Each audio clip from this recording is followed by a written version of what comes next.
got a couple of pretty hefty titles landing on DVD shelves this week. Do you want to have a chat about 1917? I believe you were a fan of 1917, as I was. I was a fan of it. I'd be interested to see how this translates onto the small screen. Pretty well. This... okay, pretty well, interesting. to be fair to it. Yeah, because I think, there are movies like this, like Gravity, things like that I always worry about because they were such cinematic, like IMAX experiences. Dunkirk, another one that you kind of go, we saw it in its absolute kind of most joyous way to watch a movie like this, and actually what we're doing is seeing it on a much more condensed version. Is it going to live up to expectations? I'm glad to hear that it does.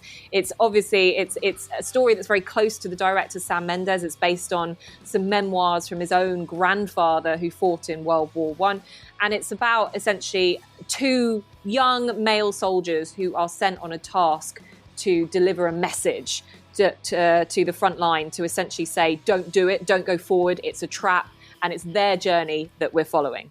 The second are due to attack the line shortly after dawn tomorrow. They have no idea what they're in for.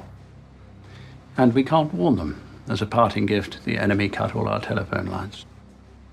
Your orders are to get to the second at Quassia Wood, 1 mile southeast of the town of Lacust.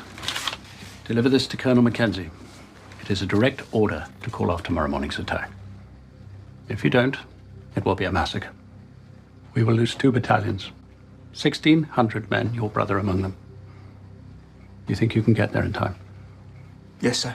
And with that, I think, George Mackay, we have to say, if there was ever a leading man performance in this, it's got to be for him. I think so. He's definitely the lead, isn't he? Yeah. Yeah, and I think he does it so well that it's that everyman and kind of feeling that vulnerability as a young, I suppose, a young 20-something man who's being put into something that through propaganda isn't what you expected. And there's some real heart-in-the-mouth moments in this that get you that's kind of the excited. Because when we because we covered this a lot, because obviously it was such a forerunner for the Oscars this year, and obviously we did 2 shows on Oscar night together, you and I. So we did a lot of talking about 1917 and Parasite this year. Obviously, I wasn't a big fan of the 2 lead performances. However, I do think the film is very good.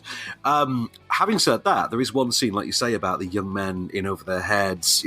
There's a great scene very early on in which I think he eats a bit of a sandwich or something in front of him, and there's just this wonderful exchange between the two, talking about getting their laundry done and where they could get a bit of bread and jam and things like that. And it's just a wonderful little moment at the start of this rollicking video game-like Call of Duty World War I adventure, which really does look like nothing else you've ever seen. No, and that's the whole point of it. The real thing that made you gasp with excitement and anticipation about going to see this film is the fact that it gives you that point of view as if it has been taken in one shot. Okay, so I sat there and I'm annoyed that I did this, but I couldn't help it. I was looking for the cut points. I found 3, I think, within it. And that distracted me from what actually you need to do, which is completely and fully immerse yourself in this. There are moments, like I said, where your heart will be in your mouth, and those kind of moments, there's a sequence where they go into a trench, and where the enemy have deserted, and essentially it's booby-trapped. So it's those moments, how they get out of that, how do they move forward on their quest? Because it's a quest movie, that's all it is. It's just getting to that goal at the end point, and you're just willing these people to do it. And it's along the way, there's a hell of a lot of casualties, and you kind of just see all that play out. I love the fact that, I have a love-hate relationship with the fact that they bring in a lot of famous names. Oh, no, I can't. That's a prerequisite of the war genre. I think it's the Saving Private Ryan thing of we need to get the big cameos in. That's kind of what sells this kind of film. But look at the cast they get. They didn't get megastars, to be fair to them. They have gotten effectively British prestige actors to fill these roles. So it is people like Mark Strong, and it is people like Benedict Cumberbatch, and it is people like Andrew Scott. And you think, okay, that is an interesting level to cast this on. Whereas, the Spielberg equivalent is let's go and get Ted Danson, let's go and get Nathan Fillion, let's that kind of idea. But it works for the adjusted scale, I think. So I was a big fan, and if you've not seen it, you'll be able to experience it on home platforms. I watched it at home with my mum, and she was absolutely blown away. So I was impressed that the film still had that resonance on a 42-inch screen rather than a however big an IMAX screen is. But no, that is good to know. And again, another movie that's coming out this week on Monday, we talked about it a lot last week, was Bombshell. Charlize Theron, Nicole Kidman and Margot Robbie. You will always be, I suppose, disturbed by that scene in it, Van, won't you, as all of us are. That scene.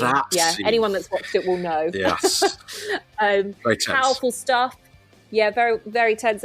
Powerful stuff. Again, another true story, very Me Too movement based. If this is something that you haven't seen before, you're going to be able to do that on DVD and Blu-ray from Monday as well. So make sure you catch that and catch the full review of what we thought of it on last week's podcast as well.